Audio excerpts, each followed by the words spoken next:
வணக்கம் நண்பர்களே. காலை எழுந்தவுடன் கணக்கு இன்றைக்கி 29வது நாள். இதில் நேற்றுக்கு 28வது நாள் போட்ட கொஷின்ஸுக்கான ஆன்சர் கீ பார்க்கலாம். 136வது கேள்வி பாருங்கள். 20 சென்டிமீட்டர் ஆரமும் 60 சென்டிமீட்டர் உயரமும் கொண்ட ஒரு உருளையின் மொத்த புறப்பரப்பு மற்றும் வலைபரப்புக்கு இடையேயான விகிதம். அப்போ உருளையினுடைய மொத்த புறப்பரப்புக்கும் வலைபரப்புக்கும் நம்ம ஏற்கனவே ஃபார்முலா சொல்லியிருக்கோம். என்ன சொல்லியிருக்கோம்? மொத்த புறப்பரப்புக்கு 2πr × h+r east வலைபரப்புக்கு formula 2πrh. ஏன் ஈஸ்ட்டு போடுறோன்னா விகிதம் கேட்டிருக்காங்க. இங்கேயும் 2πr இங்கேயும் 2πr கேன்சல் ஆகிடும். பேலன்ஸ் இங்கே இருக்கிறது h+r, இங்கே இருக்கிறது h. பாருங்கள், h 60, ஆரம் 20. அப்போ h+rனா 60 + 20 80 ஈஸ்ட்டு இந்த பக்கம் இருக்கிறது h மட்டும்தான். h 60, அப்போ 80 ஈஸ்ட்டு 60 கேன்சல் பண்ண முடியுமா? 0 0 கேன்சல் ஆகிடும். 4 2 8, 3 2 6. ஸோ ஆன்சர் 4:3, 4:3ங்கிறது தான் இந்த கொஸ்டினுக்கான ஆன்சர். ஓகேவா? அடுத்ததான் 137. சம கன அளவுகளை கொண்ட இரு நேர்வட்ட உருளைகளின் உயரங்களின் விகிதம் 1:2 எனில் அவற்றின் ஆரங்களின் விகிதம். பாருங்கள், 2 உருளைகளுடைய கன அளவுகள் சமம்னு சொல்லிட்டாங்க. அப்போ அப்படின்னா உருளையுடைய கன அளவுக்கான ஃபார்முலா πr²h. 2 உருளை அப்படிங்கிறதால ரெண்டுத்துக்குமே நான் என்ன எடுத்துக்கிறேன்னா πr²h. கன அளவுகள் சமம் அப்படிங்கிறதால 1/1ன்னு எடுத்துக்கிறேன். ஏன்னா இப்போது இது 50ன்னா இதுவும் 50, 50 கேன்சல் பண்ணிட்டோன்னா 1 தானே வரும். அப்போ 1/1. ஸோ மேலேயும் கீழையும் பை கேன்சல் ஆகிடும். அவங்க என்ன கொடுத்துருக்காங்கன்னா உயரங்களுடைய விகிதம் கொடுத்துருக்காங்க. பாருங்கள், முதல் உருளை இதுக்கு உயரம் 1, இதுக்கு உயரம் 2.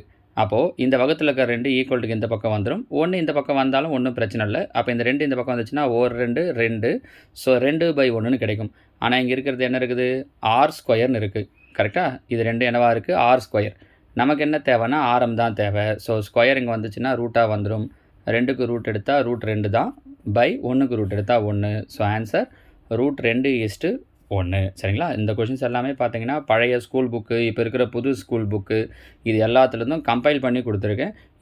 இது எல்லாமே அவங்க முன்னாடி அதுமாதிரி டிஎன்பிஎஸ்சியில் 1 or 2 கொஷின்ஸ் கேட்டது தான். ஸோ இந்த மாடலெல்லாம் பார்த்து வச்சுக்கிறதுங்கிறது உங்களுக்கு டிஎன்பிஎஸ்சி எழுதுறதுனாலும் டிஆர்பி எழுதுறது அப்படின்னாலும் ரொம்பவே ஹெல்ப்ஃபுல்லாக இருக்கும். பாருங்கள், அடுத்த 138. 14 மீட்டர் விட்டமும் 20 மீட்டர் ஆழமும் உடைய ஒரு கிணறு உருளை வடிவில் தோண்டப்படுகிறது. அவ்வாறு தோண்டப்படும் பொழுது வெட்டி எடுக்கப்படும் மண் 20 மீட்டர் × 14 மீட்டர் அளவுகளில் அடிப்பக்கமாக கொண்ட ஒரு மேடையாக அமைக்கப்பட்டால் அந்த மேடையின் உயரம் என்ன? இது நம்ம ஏற்கனவே நேற்று முந்தின நாள் வீடியோவில் சொல்லும்போதே சொன்னோம். ஒரு வடிவத்தை இன்னொரு வடிவமாக மாற்றுறாங்க அப்படின்னாலே ரெண்டுத்தோட கன அளவும் சமம். இங்கே உருளை வடிவத்தில் தோன்ற மண்ணை ஒரு மேடையாக மாற்றுறாங்க. மேடை அப்படின்னா கனச்சவகம். ஏன்னா நீளம் அகலம் கொடுத்துருக்காங்க, உயரம் கேட்டிருக்காங்க. அப்போ அது கனச்சவகம். உருளையின் கனளவுக்கான ஃபார்முலா πr²h. அதுவும் கனச்சவகத்தினுடைய கனளவுக்கான ஃபார்முலா LBH. இது ரெண்டும் சமமாக இருக்கும். பையோட வேல்யூ 22/7 × r². ஆர் எவ்வளோ கொடுத்துருக்காங்கன்னா விட்டம் 14 மீட்டர்னு கொடுத்துருக்காங்க. விட்டத்தில் பாதி ஆரம். அப்போ r² 7 × 7 × h எவ்வளோ கொடுத்துருக்காங்கன்னா 20 மீட்டர். ஆழம் அப்படிங்கிறது தான் இங்கே உயரம். Equal to LB. ஃபஸ்ட் இருக்கிறது L, ரெண்டாவது இருக்கிறது B. அப்போ 20 × 14 உயரம் என்றது தான் கொஷின். So × h. பாருங்கள், 20 கேன்சல் ஆகிடும். 7 7 கேன்சல் ஆகிடும். 1 7 7 7 14. 2 அளவுக்குறோன்னா அடிக்கிறோன்னா 1 2 2 11 2 22. அப்போ அந்த மேடையினுடைய உயரம் என்னவாக இருக்கும் அப்படின்னா 11 மீட்டராக இருக்கும். Option C. அப்படி இதுங்க ரொம்ப எளிமையான கொஷின்ஸ் தான். பாருங்கள், இந்த ஐடியா தெரிஞ்சு போட்டிங்க அப்படின்னா முடிஞ்சிடுச்சு. அடுத்த 139.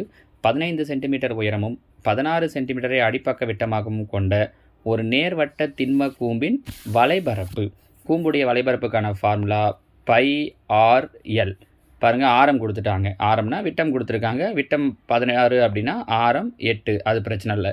ஆனால் L கொடுக்கல, சாய் உயரம். h கொடுத்துருக்காங்க. h எவ்வளோ சொல்லியிருக்காங்க அப்படின்னா 15. நம்ம ஏற்கனவே அந்த ஃபார்முலா சொல்லும்போதே சொன்னோம். L கண்டுபிடிக்கிறதுக்கு ஒரு தனி ஃபார்முலா சொல்லியிருக்கோம். என்ன சொல்லியிருக்கோம்? L² = r² + h². அப்போ இங்கே ஆரம் 8. 8 ஸ்கொயர் பண்ணால் 64 ப்ளஸ் இங்கே h 15. 15 ஸ்கொயர் பண்ணோன்னா 225. ரெண்டுத்தையும் கூட்டணும் அப்படின்னா 289. இது L². 289ங்கிறது எதனுடைய ஸ்கொயர்? 17ஓட ஸ்கொயர். அப்போ சாய் உயரம் என்ன கிடைக்குதுன்னா 17. ஸோ சாய் உயரம் 17, ஆரம் 8. அவங்க கேட்டிருக்கிறது வலைபரப்புக்கான ஃபார்முலா πrl. ஆன்சரில் கொடுக்கும்போது அப்படியே தான் கொடுத்துட்டாங்கிறதால நம்ம பைக்கு வேல்யூ போட வேண்டாம். π × ஆரம் 8, சாய் உயரம் பார்த்தீங்கன்னா 17. அப்போ 8ஐயும் 17ஐயும் பெருக்கிறோம். 8ஐயும் 17ஐயும் பெருக்கணும்னா 136, அந்த பை அப்படியே வந்துடும். So answer 136 pi centimetre square. புரியுதுங்களா? ஸோ எல் எப்படி கண்டுபிடிக்கிறது அப்படிங்கிறது தெரிஞ்சிருக்கணும். அடுத்த 140 பாருங்கள். நேர்வட்ட கூம்பு வடிவில் குவிக்கப்பட்ட நெற்குவியலின் விட்டம் 4.2 மீட்டர் மற்றும் அதன் உயரம் 2.8 மீட்டர்.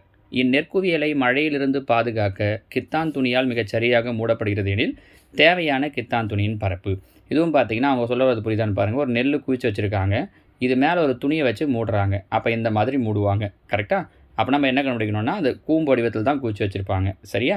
அதே அவங்களே சொல்லிட்டாங்க கூம்பு வடிவத்தில்ன்ட்டு. அப்போ அந்த கூம்பினுடைய வலைபரப்பு கண்டுபிடிக்கணும். போன கொஷின் மாதிரியே தான். வலைபரப்புக்கான ஃபார்முலா πr/l. இங்கே அவங்க என்ன கொடுத்துருக்காங்கன்னா விட்டம் 4.2, விட்டம் 4.2னா ஆரம் 2.1, உயரம் 2.8.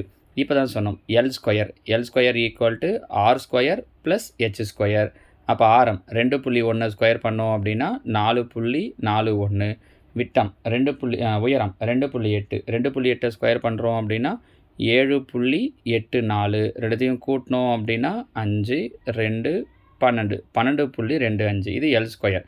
12.25ங்கிறது எதனுடைய ஸ்கொயர்னு பார்த்தோன்னா 3.5ஓட ஸ்கொயர். நம்ம ஏற்கனவே ஷார்ட்கட்லாம் சொல்லியிருக்கோம் இல்லையா?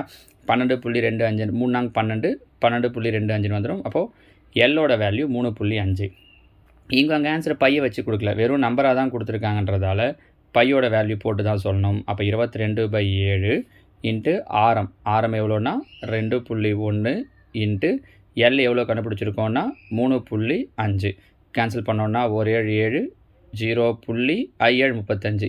ஏன் அது ரெண்டுத்தையும் கேன்சல் பண்ணியிருக்கேன்னா 22ஐயும் 0.5ஐயும் பெருக்கணும் அப்படின்னா 11ன்னு ஆகிடும், கரெக்டாக? ஏன்னா 0.5னா அரை, 22 இன்ட்டு அரை 11. மீதி இருக்கிறது 2.1 இன்ட்டு 11. 2.1ஐயும் 11ஐயும் பெருக்கிறோம் அப்படின்னா அந்த 11 பெருக்கிறதுக்கான வழி சொல்லியிருக்கோம் இல்லையா? அப்போ 231. ஒரு ஸ்தானம் தள்ளி புள்ளி வச்சோன்னா 23.1. ஸோ ஆன்சர் ஆப்ஷன் பி 23.1 சதுர மீட்டர் பரப்பளுடைய கித்தான் துணி தேவைப்படும். இது பழைய சிலபஸ்லேயும் இந்த மாடலில் ஒரு கொஷின் இருக்குது, புது சிலபஸ்லேயும் இந்த மாடலில் ஒரு கொஷின் இருக்குது, சரிங்களாமா? ஸோ இதெல்லாமே நேற்றுக்கு சொன்ன கொஷினுக்கான ஆன்சர். அடுத்ததாக இன்றைக்கான கொஷின்ஸ் பாருங்கள். 4/29க்கான கேள்வி. ஒரு கூம்பின் ஆரம் மற்றும் உயரம் 2 மடங்காக்கப்படுகிறது எனில் அதன் கன அளவு எத்தனை மடங்காகும்னு கேட்டிருக்காங்க, சரிங்களா? 142. 7 சென்டிமீட்டர் பக்களவாக கொண்ட கனச்சதுரத்திலிருந்து வெட்டி எடுக்கப்படும் மிகப்பெரிய கூம்பின் கனளவு. கொஷின் புரியுதுங்களா? கனச்சதுரத்திலிருந்து வெட்டி எடுக்கக்கூடிய கூம்போட கனளவு. 143. அடிப்பக்க ஆரம் 8 சென்டிமீட்டர், உயரம் 2 சென்டிமீட்டர் உடைய ஒரு உருளையானது 6 சென்டிமீட்டர் உயரம் உடைய கூம்பாக மாற்றப்பட்டால் அக்கூம்பின் ஆரம் என்னன்னு கேட்டிருக்காங்க. 144. 3 சென்டிமீட்டர் ஆரமும் 5 சென்டிமீட்டர் உயரமும் உடைய உருளையை உருக்கி 1 சென்டிமீட்டர் உயரமும் 1 மில்லிமீட்டர் ஆரமும் உடைய கூம்புகள் எத்தனை செய்ய இயலும்?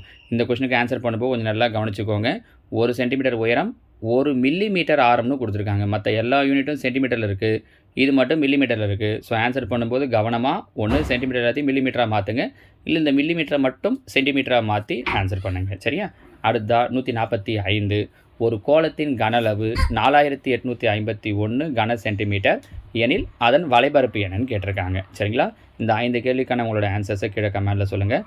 நாளைக்கு நான் இதுக்கான ஆன்சரை உங்களுக்கு சொல்கிறேன், ஓகேவா? தேங்க்யூ.